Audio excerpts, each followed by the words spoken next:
Bab 14. Dicari-cari pihak rumah sakit. Kring, kring. Di pagi hari suara bunyi HP terdengar di atas meja. Halo, siapa ini? Tanya Sanjaya karena nomor yang masuk tidak ada namanya. Saya Bella, gimana kabar kamu? Jawab Bella. Bella adalah gadis cantik serta cucu dari pemilik perusahaan farmasi terbesar di Surabaya. Itu kamu Bel, saya baik, ada apa kok tumben nelfon? Sanjaya cukup heran kenapa Bella telepon. Bella itu tidak lain adalah nama dari mahasiswi yang kesurupan saat KKN beberapa waktu lalu. Aku ada perlu, sebenarnya kamu kemana aja, soalnya udah 1 bulan lebih saya coba hubungin kamu tapi tidak bisa. Tanya Bella yang memang bingung. Karena ada kesibukan Bel jadi tidak sempat mainin HP. Setelah KKN Sanjaya berada di hutan untuk berlatih, tentu saja HP Sanjaya kehabisan daya.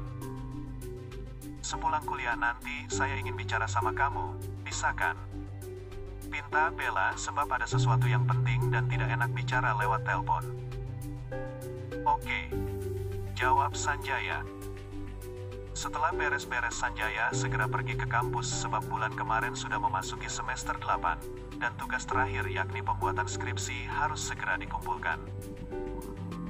Motor Sanjaya melibas jalanan kota Surabaya. Setelah mendapatkan warisan ingatan serta mengolah banyak ilmu, sebenarnya jalan pikir Sanjaya banyak yang berubah. Termasuk kuliah menjadi prioritas nomor kesekian di benak Sanjaya. Namun karena biaya kuliah sudah dilunasi oleh ayahnya, dia tetap melanjutkan kuliah yakni sebagai ketaatan dan penghormatan terhadap almarhum ayahnya. Ketika hampir sampai ke universitas, seperti biasa Sanjaya mampir dulu ke warung nasi pecel. Namun setelah berhenti di area warung itu ternyata tutup, sehingga Sanjaya pindah ke penjual bubur ayam yang tidak jauh dari warung nasi pecel. Maaf Pak, mau tanya, kenapa warung nasi pecelnya tutup? Tanya Sanjaya. Udah 1 mingguan deh warung nasi pecelnya tutup. Itu karena dulu didatangi preman dan entah mengapa penjualnya dihajar bahkan sampai tangannya patah, sehingga gak bisa jualan lagi. Jawab penjual bubur menjelaskan kronologi singkat tentang apa yang terjadi sebelumnya. Mendengar jawaban penjual bubur, tangan Sanjaya mengepal dengan erat. Mungkinkah preman yang saya lukai membalas dendam kepada penjual itu? Pikir Sanjaya, karena dia punya dugaan kuat tentang hal itu. Apakah Bapak punya alamat rumahnya? Tanya Sanjaya setelah berpikir sebentar. Saya tahu dek, ini. Jawab penjual bubur itu panjang lebar tentang alamat penjual nasi pecel. Setelah itu Sanjaya pergi ke alamat yang dia dapat. Dia masuk ke gang-gang sempit yang berada di pinggiran Sungai Berantas. Setelah sampai ke lokasi, Sanjaya akhirnya tahu bahwa penjual itu sekarang berada di rumah sakit untuk perawatan. Dan tak lama Sanjaya akhirnya sampai di rumah sakit tempat penjual nasi pecel dirawat. Maaf Mbak, pasien atas nama Bapak Tarno ada di kamar mana ya? Tanya Sanjaya kepada resepsionis di depan. Setelah menuju ke tempat yang diarahkan, Sanjaya cukup kaget. Sebab tempat Bang Tarno penjual nasi pecel dirawat bukanlah sebuah kamar inap, melainkan sebuah gudang milik rumah sakit. Permisi, ucap Sanjaya saat masuk ke ruangan. Silahkan masuk, jawab wanita umur 35-an tahun, sepertinya istri Bang Tarno. Terlihat di dalam ruangan itu ada 3 orang. Tentu saja 3 orang itu Bang Tarno beserta anak istrinya. Maaf, ini dengan siapa? Tanya Bang Tarno. Dia tidak mengenali Sanjaya sebab memakai masker dan jaket hoodie. Ini saya Bang, masih ingat nggak? Jawab Sanjaya sambil membuka sedikit maskernya. Mas yang telah membantu keluarga kami, bagaimana saya bisa lupa? Saud Bang Tarno karena telah mengenali Sanjaya sebab Sanjaya pernah memberikan uang 3 juta kepadanya. Dari perbincangan itu Sanjaya akhirnya tahu Bang Tarno berobat ke rumah sakit memakai kartu BPJS untuk rakyat miskin. Karena banyak pasien yang menggunakan kartu BPJS jadi untuk operasi menunggu antrian.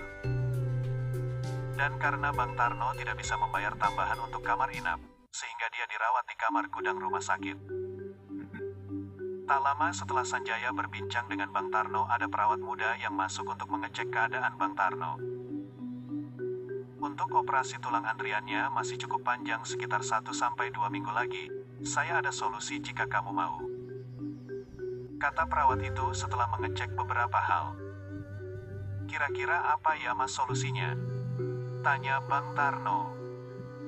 Saya adalah orang yang mengkoordinir antrian pasien pengguna BPJS. Jika ada sesuatu yang membuat pena saya merubah nomor antrian, bahkan besok kamu bisa dioperasi, kata perawat muda itu dengan beberapa kata ambigu. Mendengar kata perawat muda tentu saja mudah difahami bagi Sanjaya, apalagi kalau tidak meminta uang untuk biaya mengubah antrian. Saat Bang Tarno dan istri masih berpikir, saya tahu kalian sangat miskin. Hanya 1 juta tidak bisa ditawar. Jika kamu bisa memberikan itu, besok kamu bisa dioperasi. Akhirnya perawat muda tidak lagi basa-basi. Bah, istri Bang Tarno yang sudah tidak tahan melihat keadaan suaminya. Ia hendak mengatakan baik, untuk menyetujui persyaratan dokter muda. Dia berpikir harta satu-satunya berupa gelang emas ukuran kecil miliknya. Jika dijual akan cukup untuk memenuhinya. Jangan, saya akan berusaha mengobati Bang Tarno lebih dulu. Melihat istri Bang Tarno hendak setuju, Sanjaya lekas menghentikannya. Oh, siapa kamu, dan apa maksudmu menghentikan bisnisku?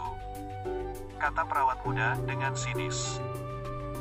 Saya hanya teman, dan saya tidak ada masalah apapun dengan kamu.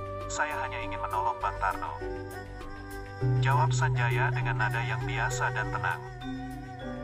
Hahaha, oh menolong, apa yang bisa kamu lakukan? Tulang yang patah hanya bisa dioperasi, memang kamu dokter? Perawat muda itu tertawa sambil mengejek seakan baru mendengar lelucon yang sangat lucu. Saya bukan dokter tapi saya akan berusaha, sedangkan sang pencipta yang menentukan, jawab Sanjaya dengan nada yang masih sama. Hahaha, baik silakan obati, jika kamu berhasil saya akan kembali sekolah TK lagi. Perawat muda itu tertawa sekali lagi. Sanjaya tidak basa-basi lagi, dia membuka mata batinnya untuk melihat keadaan Bang Tarno. Terlihat tulang tangan kanannya patah sepertinya karena benturan benda tumpul dengan sangat keras. Sanjaya mengedarkan tenaga dalamnya dengan hati-hati lalu memasukkannya ke dalam tangan Bang Tarno dan sampai ke tulangnya. Dia mengangkat tulang yang bergeser dengan sangat hati-hati agar tulang kembali presisi seperti semula. Meski proses itu sangat hati-hati, Bang Tarno tetap saja merasa kesakitan. Namun rasa sakit itu masih dalam kadar yang mampu untuk ditanggung. Setelah tulang yang patah itu kembali presisi, Sanjaya mengedarkan tenaga dalamnya yang sudah dia ubah menjadi energi penyembuh untuk menyatukan tulang itu. Proses membutuhkan waktu yang cukup lama karena harus dilakukan dengan pelan dan hati-hati. Sekitar 3 jam telah berlalu, akhirnya pengobatan itu selesai. Dari 3 jam pengobatan, 2 jam waktu dibutuhkan untuk menggeser tulang yang patah kembali ke posisi semula. Sanjaya hanya bisa menggerakkan tulang setengah mili setiap waktu sehingga pengobatan menjadi cukup lama. Aku sudah sembuh, terima kasih ya Tuhan. Bang Tarno sangat gembira dan sekarang bahkan bisa menggerak-gerakkan tangannya. Terima kasih yang sebesar-besarnya ya Mas, karena selalu menolong keluargaku. Sambil berlinang air mata, Bang Tarno berucap terima kasih. Setelah memberi saran semisal jangan mengangkat beban berat dan lain sebagainya, Sanjaya memberikan uang 2 juta lagi ke Bang Tarno agar santai di rumah dan jangan kerja dulu untuk beberapa hari ke depan. Kemudian Sanjaya segera lekas pergi dari rumah sakit. Setelah kepergiannya, yang tidak diketahui oleh Sanjaya bahwa semua dokter dan perawat dibuat bingung tak bisa berkata apa. Ketika Sanjaya memberi pengobatan kepada Bang Tarno itu kan membutuhkan waktu yang sangat lama. Akhirnya perawat muda itu pergi sebelum pengobatan selesai. Saat Bang Tarno meminta pulang, perawat muda itu kemudian memastikan tulang Bang Tarno yang patah sudah sembuh. Akhirnya perawat muda itu menceritakan apa yang dia tahu kepada orang yang ada di sekitarnya, dari perawat satu ke perawat lain, ke dokter satu, dan ke dokter lain. Hingga akhirnya semua petugas rumah sakit tidak ada yang tidak tahu, dan bahkan Sanjaya kini telah dicari-cari pihak rumah sakit namun sulit untuk menemukannya. Sebab saat Sanjaya masuk dia memakai jaket hoodie berkerudung dan memakai masker. Bahkan saat bertemu dengan perawat muda dia juga memakai masker, jadi sangat sulit melacak identitas Sanjaya. Dan bahkan pihak rumah sakit pergi ke rumah Bang Tarno, meminta untuk memberikan identitas orang yang telah menyembuhkannya.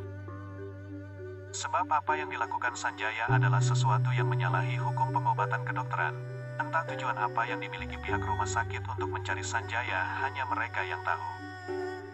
Namun yang membuat pihak rumah sakit kesal, setelah ditawari uang berapapun, Bang Tarno tetap bungkam.